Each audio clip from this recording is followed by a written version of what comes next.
2021 meeting of the School Performance and Accountability Committee of the Tennessee Public Charter School Commission. All votes of the committee are conducted via roll call vote. Please remember to be recognized and identify yourself prior to speaking, making a motion, or voting. And we will postpone Ashley's statement until after she's able to join, and we will move to the roll call. Chase, can you take a roll call just to establish who's on the call? Yeah, and Chairman Richards, I can actually just read that statement of necessity first. Okay, if you don't mind. Proceed then. All right. This committee meeting is being conducted pursuant to TCA 8-44-108, allowing a governing body to allow participation by electronic means of communication where a physical quorum is not possible. This meeting is being called to take up agenda matters requiring timely action by the commission. This meeting is being recorded and will be available after its conclusion via link on the commission's website. A call-in number was provided on the commission's website for the public to participate, and a statement of necessity shall be filed with the Secretary of State pursuant to TCA 8-44-108. Okay, thank you very much, Chase. Let's proceed with the roll. All right, Commissioner Sisnet is present. Commissioner Griscom Here. is present, and Chairman Richards Here. is present. Chairman Richards, you have a quorum. Thank you.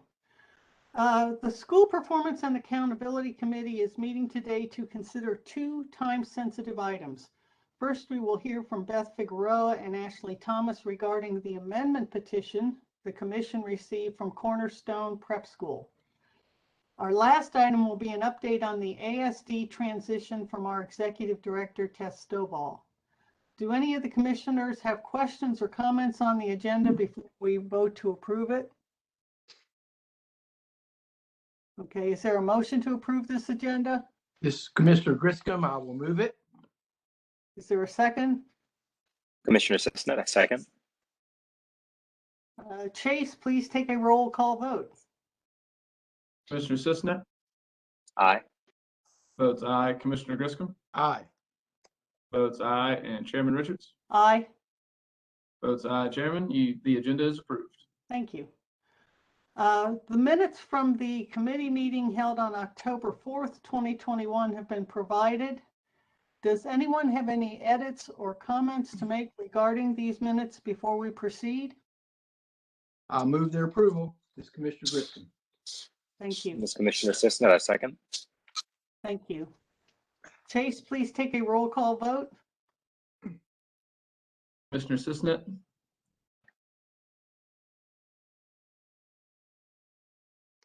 I'm not sure. Commissioner Griscom Aye. votes aye, and Chair Richards Aye. votes aye. Chair Richards, the minutes from October 4th have been approved. Thank you. The first item on our agenda is the amendment petition from Cornerstone Prep School. At this time, I want to recognize the Commission's Director of Authorizing, Beth Figueroa, and our General Counsel, Ashley Thomas, to explain this amendment petition before we take a vote. I don't see Ashley, Chase, but she may be here. Commissioner Richards, I'm going to unmute her. She's actually phoning in for this portion. Sorry about that. No problem.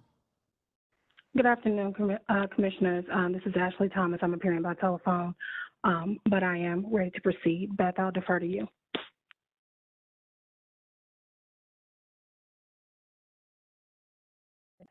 My name is Beth Figueroa, and I am the director. Beth, we can't hear you very well. Hear me? Oh no. Is this better? You're very low.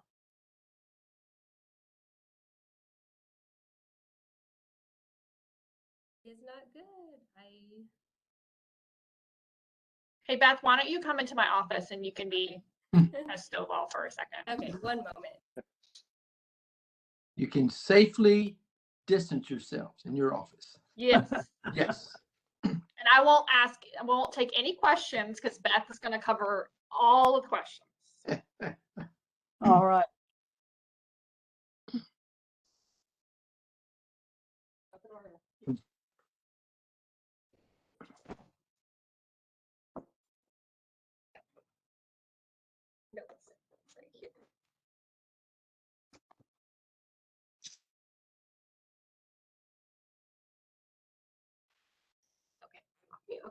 Thank you, Chair Richards. And oh, let me mute myself. You're good. I am muted. Is this better? Yes. Like, to exit this meeting.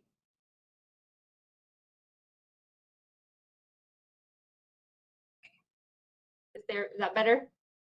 Okay, thank you everybody for your patience. Thank you, Chair Richards. My name is Beth Figueroa and I'm the Director of Authorizing at the Charter Commission. And I'm here to provide you with the background for Cornerstone Prep Schools Amendment Petition and present staff's recommendation as it relates to the proposed amendment. Cornerstone Prep School was approved by the State Board in 2020 and later entered into a charter agreement with the Tennessee Public Charter School Commission in December of 2020. The school has been approved to serve grades kindergarten and first within the Sherwood Parkway Village region of Memphis. And subsequent to signing the charter agreement, Cornerstone exercised the option to delay opening by 1 year and moving their start day from August of 2021 to August of 2022. Cornerstone submitted the amendment petition to the commission on August 31st, and the request is to allow the school to start with only kindergarten rather than kindergarten and first grade. Cornerstone's amendment petition details that in the first year of the charter agreement, the school leader had difficulty engaging families as well as securing a facility due to the impacts of COVID. Despite extensive facility searches in collaboration with Shelby County Schools and the other local landlords in the Sherwood Parkway Village area of Memphis, the school continued to face challenges with identifying a facility that was suited to serve kindergarten and first grade within that first year of operations. As a result, Cornerstone has determined that an amendment to their agreement is necessary. And so that way they can concentrate year one on reaching the newly proposed enrollment for kindergarten only, and also to focus on securing a building that can serve that smaller number of students initially, and then later move and find a larger facility. Upon approval of the petition, Cornerstone is prepared to finalize an agreement for a lease for a short-term facility option that is currently occupied by Porter Lease in the Sherwood Parkway Village area, and it would exclusively house the Cornerstone Prep School, and then it would later work to solidify their long-term facility options. The commission staff did complete a thorough review of the school's amendment application and obtained further support for this recommendation through a conference call with school leadership. Based on the totality of information provided, commission staff recommends that the School Performance and Accountability Committee accept the amendment petition and recommend approval of the petition and an amendment to the charter agreement at the full commission meeting that is scheduled for November 29th, 2021. And then Ashley will now discuss the amended charter agreement, which is necessary for the commission to adopt if the petition is approved. And I'm happy to accept any questions that you may have once she has completed her presentation. Thank you, Beth. This is Ashley Thomas. So the Charter Commission is charged with the timeline for approval and the appeal process through TCA 49-13-110. I have edited Cornerstone's charter agreement in the event that this amendment is approved at our special called meeting. I did want to highlight for the committee that the proposed location of the charter school has remained unchanged in section 1.5 of that agreement. It continues to indicate that the charter school shall be located in the Sherwood Parkway Village region of Memphis, Tennessee. It was explained to the operator, and the agreement does set forth that a location which would be found to be materially different is to be determined by the commission. If that happens, that would require a second amendment to this agreement. Specifically for this particular petition, section 2.1 of the agreement details the charter school's new enrollment schedule by grade level. Upon approval, Cornerstone Prep School would begin the 2022-2023 school year with an approval for kindergarten enrollment only. The charter school's grade enrollment would increase each subsequent year in accordance with the schedule and the agreement. The current signed agreement would then become an exhibit, specifically Exhibit 5, and the newly signed agreement would control the charter arrangement between the commission and Cornerstone Prep School. Just to give you context to the other side, should the Charter Commission vote not to approve this amendment petition, the charter agreement, which was originally signed in December of 2020, would remain effective, and Cornerstone Prep School would be approved to enroll kindergarten and first grade for the 2022-2023 school year in that same Sherwood Parkway Village region of Memphis, Tennessee. And so I'll pause here, and Beth and I will try to answer any questions the committee may have. This is Chairman Richards. Do any of the members of the committee have questions? Chairman Richards, this is Commissioner Griscom. I do have a couple of questions, but also I think I would find it useful, since both you and Commissioner Cisnet are in Memphis in Shelby County. You all may have some additional background that I'd be interested in hearing, but may I ask my questions? Please proceed. Thank you. When I look at the material that was sent to us, this is Commissioner Tom Griscom. Cornerstone, in the information we got, said that they are looking to enroll 75 students in kindergarten, but also in the same information, it says the capacity in the facility that they have identified is 70. So what happens if they do get to 75 if the capacity is only 70? And how realistic is the 75 number, since the capacity is not looking toward that larger number? Yes, thank you, Commissioner Griscom. This is Beth Figueroa. And just to clarify, there are 70 students that are currently located in the Porter Leaf pre-kindergarten. They're using that space currently, but they're actually Cornerstone Prep, once they get the space, they will have 9 classrooms. And so there is sufficient space to not only hold the 75 students that are currently going to be occupying the space in the first year of operation, but also an additional 75 students once they can serve kindergarten and first grade in the second year of operation. Okay, thank you. So that does lead to my second question, and that is, I didn't see anything here that talks about a plan going forward to actually then build out the first grade. From your comment, it sounds like that what is in here and discussion you all had is that when they open up the kindergarten, they immediately are starting to build out the first grade. Is that correct? Yes, they will be serving kindergarten in the first year of operation, and then the space that they're looking to lease will be able to accommodate first grade in that second year. So Commissioner, space for both grade levels. okay, Commissioner Richard, I may continue. So the space, are they going to be looking also at the same time for additional space to move to? And I mean, there's just a lot going on that they're trying to do. When we read this, and COVID was a problem, which I understand, and they really wanted to scale back, but this is a whole lot of activity coming out to build out, add on a first grade, find a space to put it in. Do you all feel confident that they are capable of meeting those, what I would call, fairly aggressive goals?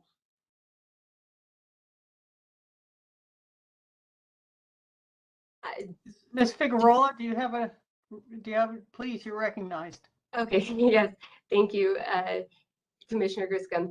At this point, the school does seem confident, and they have presented just documentation evidence that they will be able to accommodate kindergarten and first grade for at least 2 years. And then after those 2 years are up, they are looking to locate a long-term facility option. And they do have some leads that are currently in place for long-term facility options. They just are not ready to implement those options as early as next school year.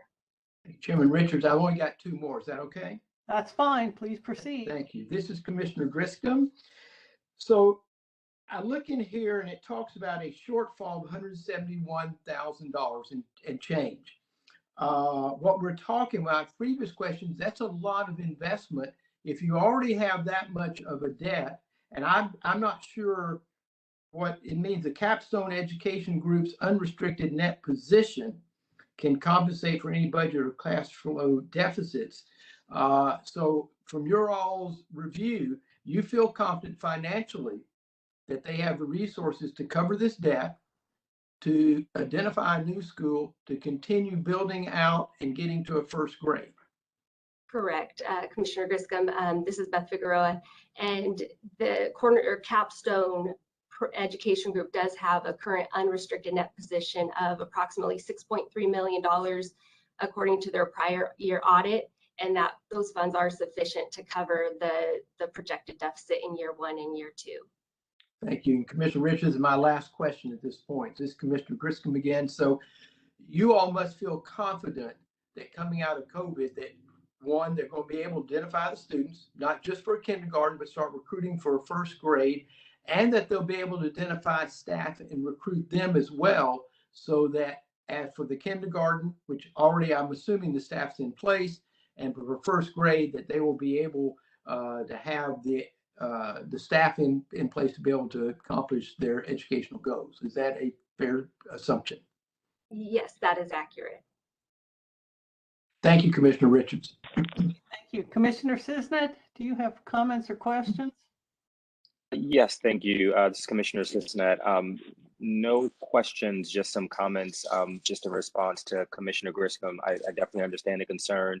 And as a former charter operator, just the facilities piece just continues to be a challenge.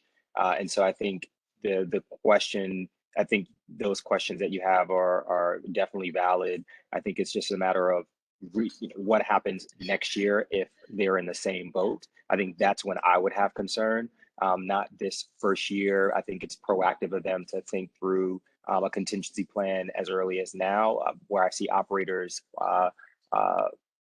really go downhill is when they are thinking about this every year and they don't have a solution. And that's not to say they could never come up with a solution, but I think just given their position as an operator, just financially, and that they're currently looking for space that's hard to find. I think the real question will be around next year, this time, if they have to amend again. So I'm hopeful that that won't be the case, but just wanting to recognize your concerns, and sort of in a long way of saying it's actually quite normal, unfortunately, to have this kind of facilities challenge. And it's good that they're being proactive to address that right now. Thank you, Commissioner Cisnet. Yeah, I was pleased to hear that they have a significant financial level of resources, because I was a little concerned about the numbers that were in that those materials as well.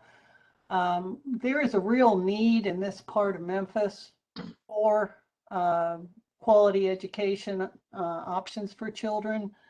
The Porter Leith situation, Porter Leith has run a significant program for a long time, and that has recently been transitioned to the Shelby County Schools. So this is an area where parents are looking at several options. So I feel confident that they'll be able to get their kindergarten enrollment as projected. And then we'll just have to see how they do going forward. Hopefully a lot of those kids will stay with them, and they will be able to grow a grade every year, the way a lot of charter schools do. But this is a part of Memphis that definitely has a need for an alternative option for students. So I feel comfortable with them proceeding, even though it has required this amendment. This is looking at this is an important part of what we do. It's hard to have a perfect crystal ball, but I think we've covered a lot of ground on it. Does anyone have any additional comments or questions? Commissioner Richards, I have one follow, if I may. Let me thank both you and Commissioner Cisnet for your comments. That was very helpful, and I appreciate it. This is more directed back to you, Ashley, somewhat, and to Tess. Knowing some of the issues that are here, I hope you all, and I know you will spend the time working with them to help them get this up and going, and so that hopefully we are looking not at another request for a second amendment, but that we know that there's some challenges here, and that we will have our resources available to try to help them make sure that if this is approved, that not only is it approved for this, but that they are able then to actually do and add the first grade in. Thank you. Yeah, this would be one that we probably would like to get an update on partway through the year, see how they're doing. Okay, with that, it's good discussion. Is there a motion to recommend approval of the amended petition from Cornerstone Prep School? Commissioner Cisnet, so moved. It's Commissioner Griscom. I will second it. Thank you. Chase, will you please take a vote? This is Chase Engel. Commissioner Cisnet Aye. votes aye. Commissioner Griscom Aye. votes aye. Chair Richards Aye. votes aye. Chairman Richards, the motion to approve, the motion to approve the amendment petition has been approved. Thank you all. We will be taking this up at our meeting on the 29th for the full commission. The second thing on our agenda is a presentation from Tess Stovall to update the committee on the ASD schools that may transition to the commission. And I'd like to recognize Tess, our executive director, to provide this update. Thank you, Chair Richards. My name is Tess Stovall. And since we were having this committee meeting today, I thought it was a great opportunity to give you all a brief update on where we are with schools applying for authorization from the ASD. Since we last had a deep conversation on the kind of status and progress of the ASD transition in September, I wanted to update you on where we are. So first, we have received both letters of intent and charter applications as of yesterday from 3 schools. These are the schools that we have discussed at multiple meetings: Libertas, Lester Prep, and Cornerstone Prep Denver.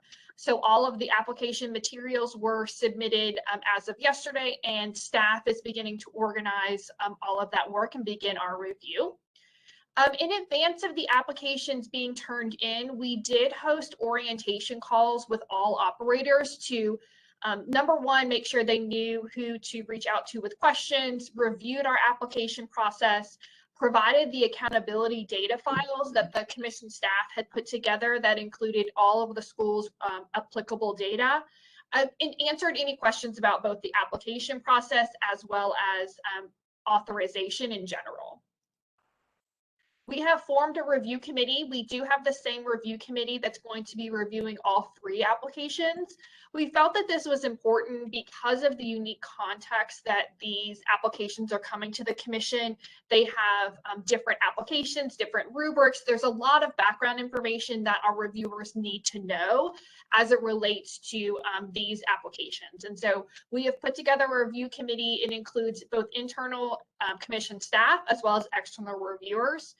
For you all to know, we do have 2 reviewers who are either currently residing in Memphis or are originally from Memphis, because we felt like it was very important to have that geographic context in the review of these applications.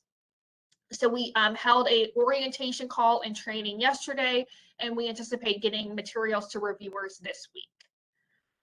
In terms of our commission operations, we are in the process of updating and finalizing an ASD specific charter agreement template that we do intend to share with operators very soon, even though they're in the application process, because the commission is going to have a quick turnaround if it does choose to approve any of the applications in terms of getting an agreement in place. We want to go ahead and share that information early with operators. So Ashley Thomas and I are working together on an agreement template. We are working on a transition checklist. This is in essence a pre-opening checklist for transitioning schools. The good news is we have a lot of lessons learned through the transition work we did with schools coming from the State Board of Education. We have recently hired a special populations coordinator. We are hoping for him to be able to start in early December, and that's going to be a real critical piece to our work in building out capacity in our LEA operations. We are also moving forward to begin the recruitment and hiring of our operations and reporting specialists to really support on a lot of the different pieces that go into the general operations of the district and the supports that we know schools need under authorization of the commission. And finally, we are beginning conversations around all the systems that these schools would need access to, setting things up, for example, student information systems, how are they going to get federal funding, all of those things. We're having those conversations now in advance of any authorization decisions so that we are prepared post-January for any schools that are coming into our portfolio. I wanted to update you all on the timeline of where we are. As I've shared, we received applications yesterday. Applications are going to be submitted to review committees this week. We have nailed down the dates of the public hearings. That information will be soon posted on our website. I can confirm that the hearings for the Cornerstone Prep Denver and Lester Prep will be held Monday, December the 13th. And then we will do the public hearing for Libertas on Tuesday, December the 14th. We are anticipating doing capacity interviews for these applications in the new year. So right after we get back from the New Year's holiday, we'll be doing those capacity interviews. We anticipate having executive director's recommendations and all materials to commissioners on these 3 applications no later than January 21st. And then we will be bringing in these recommendations for a decision the January 28th meeting in 22. We do hope and plan to have all charter agreements up for approval for any schools that are transitioning by that April 1st, 22 meeting, so that we can have agreements in place before the new fiscal year and before any transitions happen. So that's why we are knowing we are on a very tight timeline and want to be planning ahead at this point. And that concludes my brief update. Happy to take any questions or anything that you all are interested in as it relates to the ASD process and where we are. Commissioners, do you have any questions or comments that you'd like to address to our director? Chair, this is Commissioner Cisnet. I just had a question around the public hearings. I will be able to attend at least a good portion of the public hearings. Just wanted to get an understanding, or at least my understanding is just to be there for informational purposes to listen. And so just want to make sure that I'm correct in that front and that I'm not, in essence, representing or reflecting decisions by the board, but mostly just there to be present to listen. Yes, Tess Stovall, thank you for that question, Commissioner Cisnet. You're correct. Those hearings will be chaired by myself. We plan to have a presentation from the operator. I will ask questions of the operator, and we will have time for public comment. So if any commissioner attending would just be a member of the public and listening, we will be recording the public hearings so that all commissioners are able to listen to the proceedings, and we will include a summary in my recommendation. Thank you. Any other comments or questions? I just want to do 2 things to make it sure that I've got this right, but also to clarify for the record. As this stands right now with this very condensed process, if things would go through and these would be approved on the current time frame, as I understand it, these schools would begin to operate under our authorization in the summer of 2022. Is that correct? Tess Stovall, that is correct. Beginning with school year 22-23, they would be under the commission's authorization. Okay, and they would start with a brand new charter agreement, as I understand it. And do we anticipate those will be a 10-year agreement, or is that going to be something that we determine as we go through this process? Thank you, Tess Stovall. So the agreement with the commission would be for the remaining time that they have on their original 10-year agreement. So it would not be a new 10-year agreement. But one thing that we will have to be anticipating and preparing for is that these schools are well into their 10 years.